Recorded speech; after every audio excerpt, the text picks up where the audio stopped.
No, 2 Timothy 4:16. 2 Timothy 4:16. Paul's friends.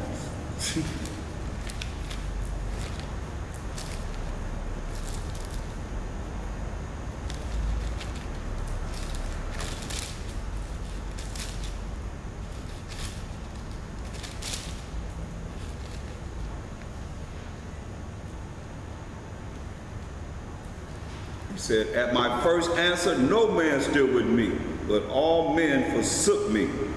I pray the Most High that it may not be laid to their charge. He said, everybody forsook him, but all men forsook me. Hear that? Notwithstanding, the Most High stood with me and strengthened me, that by me the preaching might be fully known, that all the Gentiles might hear. And I was delivered out of the mouth of the lion. Woo! And it's talking about the Gentiles, the children of Israel, that he went out to deal with, that was in a Gentile state of mind, dealing with, mingled among these heathens and learning the ways of the heathens. Look at Deuteronomy 13:6. That's how the Most High tells us how we're supposed to be. This is very important because I'm going over this because, you know, it says love thy neighbor as thyself. So a lot of people don't really love themselves, so they don't know how to love somebody else properly. Deuteronomy 13:6. Just caring, you got to care for your brother and sister. If thy brother, the son of thy mother, or thy son, or thy daughter, or the wife of thy bosom, or thy friend, the subject matter is friends, which is as thine own soul, entice thee secretly, saying, let us go and serve other gods. Come on over to, and come over to my church. And you know they're over there doing witchcraft. You know they're over there doing sorcery. You know all the things that they're doing up in there. Come on over here and serve other idols, which thou hast not known, thou nor thy fathers, namely of the idols of the people which are round about you. And that's what you're dealing with. That's why Moses said, learn not to wear the heathen, because people are bringing forth all these different denominations, you know, that they're following. And they want you to go backwards and not knowing these scriptures, these precepts, to get to understanding. But that's what you're going to do. You're not going to go forward, you're going backwards. That's why it says, thou shalt not consent to him, nor hearken unto him, neither shall thine eye pity him, neither shalt thou spare, neither shalt thou conceal him. Verse 7, namely the idols of the people which are round about you, nigh unto thee, near unto you, or far off from thee, from the one end of the earth even unto the other end of the earth. Thou shalt not consent unto him, nor hearken unto him, neither shall thine eye pity him, neither shalt thou spare, neither shalt thou conceal him, but thou shalt surely kill him. Wow. Neither shall thine eye pity him, neither shalt thou spare, neither shalt thou conceal him, but thou shalt surely kill him. Thine hand shall be first upon him to put him to death, and afterwards the hand of all the people. Thou shalt stone him with stones, that he die, because he hath sought to thrust thee away from the Most High thy power, which brought thee out of the land of Egypt from the house of bondage. All the house of Israel shall hear and fear, and shall do no more any such wickedness as this is among you. And that's what's going to happen with the way the world is today. If you think about it, because what are they following? They're not following the laws, statutes, commandments of the Most High. That's why I tell you, if you gotta understand this. I mean, that's the law then. And this is what the Most High said in Amos 9 and 10.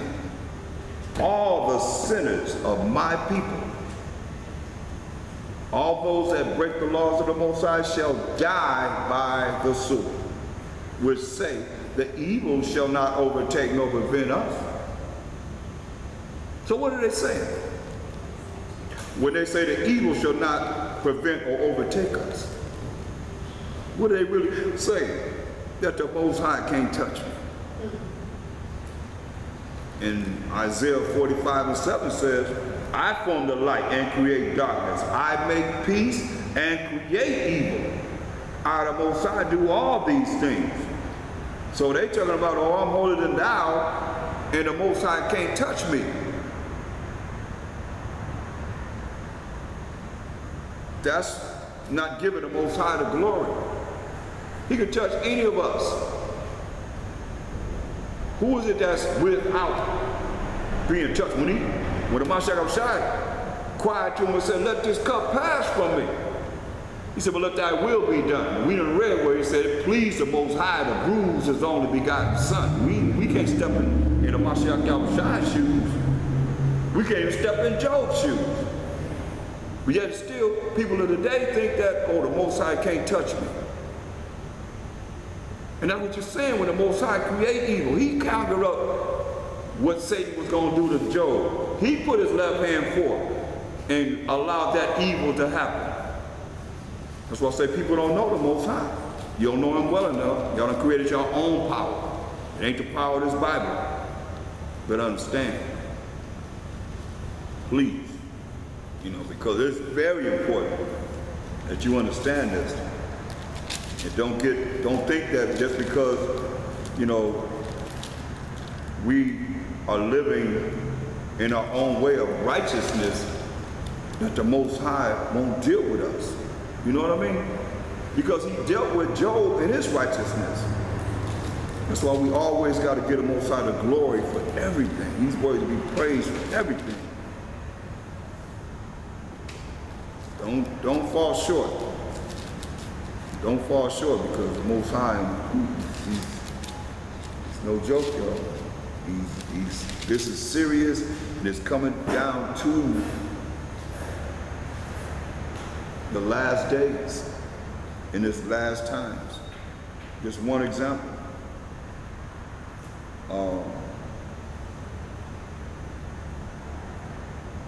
When the Most High wanted to kill King Ahab in 2 Chronicles 18:18. Again he said, therefore hear the word of the Most High, power of Abraham, Isaac, and Jacob. I saw the Most High sitting upon his throne, and all the hosts of heaven standing on his right hand and on his left. And the Most High said, who shall entice Ahab, king of Israel, that he may go up and fall at Ramoth Gilead? I want to kill this dude. I'm going to kill this man. And one spake, saying, after this manner, they all come up to us, giving them analysis of how they can go down there and kill him, have him put to death. And another saying, after that manner. Now everybody's time is numbered. Then there came out a spirit. There came out a spirit and stood before the Most High and said, I will entice him. I will entice him. And the Most High said, how you going to do it? How you going to do it? And he said, I will go out and be a lying spirit in the mouth of all his prophets. And the Most High said, thou shalt entice him, and thou shalt also prevail. Go out and do even so. So look at this verse.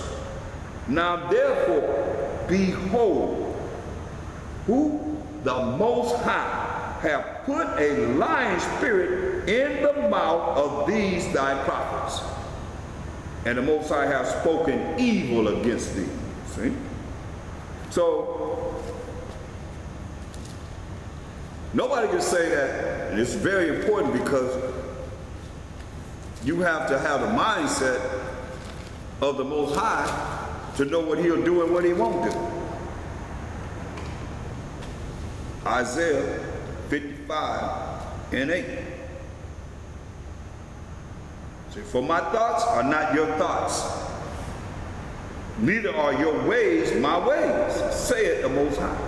For as the heavens are higher than the earth, so are my ways higher than your ways, and my thoughts than your thoughts. That's it right there. You know? Who have known the mind of the Most High to tell him this way? I mean, better look at it. I was dealing with this earlier. Better look at this. This is real, because Ezra was dealing with the Most High. He was, looking out for Israel.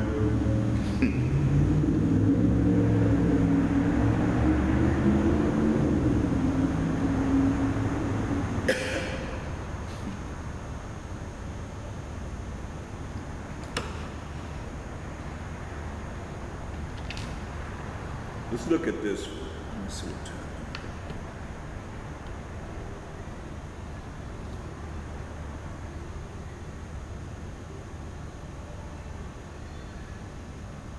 Now,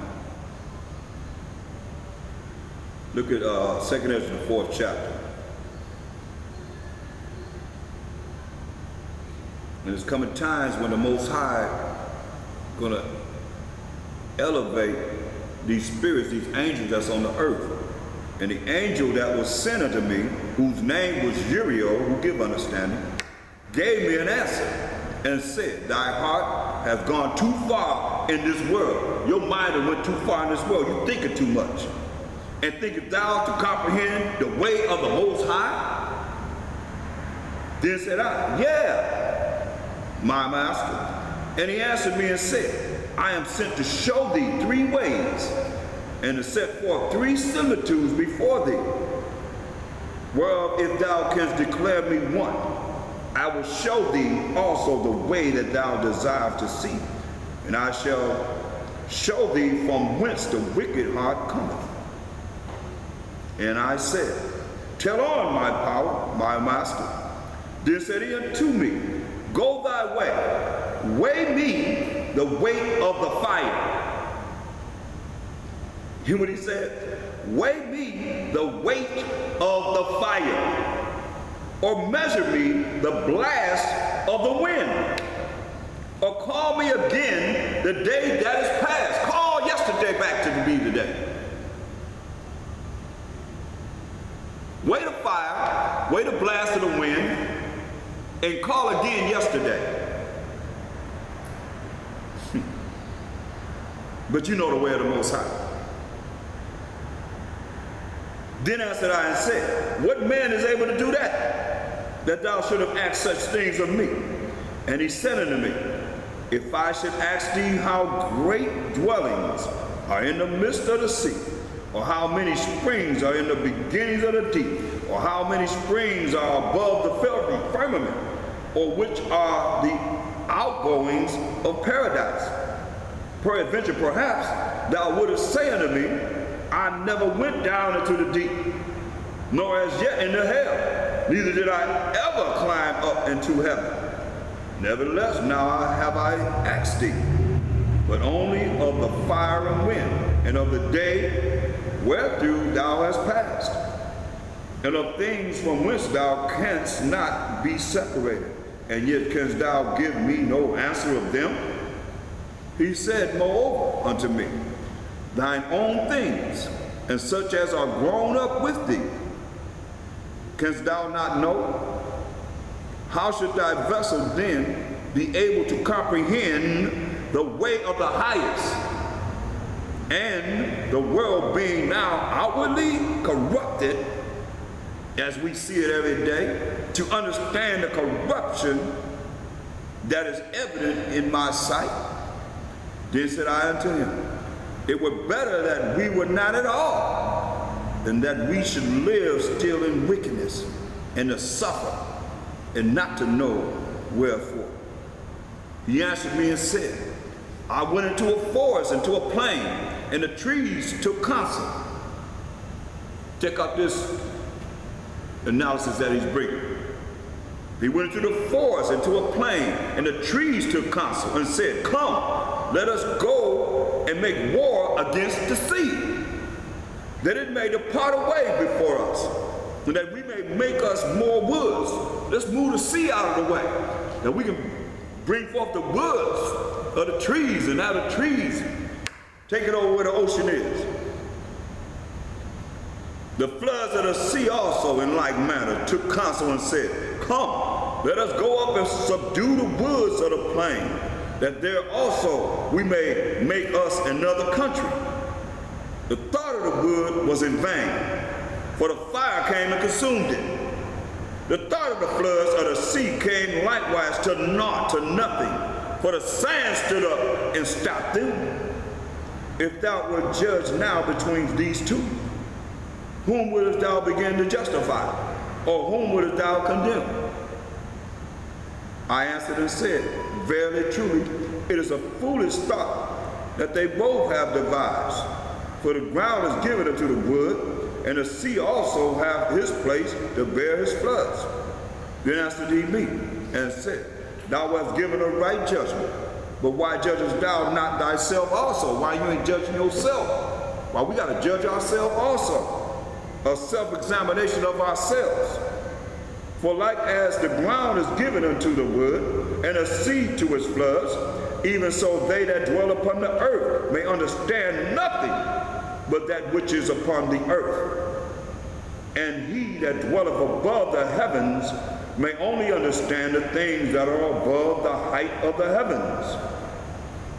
See? Then answered I and said, I beseech thee, O master, let me have understanding. Give me the understanding what you're talking about. For it was not my mind to be curious of the high things, but of such as pass by us daily. Namely, wherefore Israel is given up as a reproach to the heathen, and we are unto this day a disgrace to the heathen. And for what cause the people whom thou hast loved is given over unto unrighteous nations, and why the law of our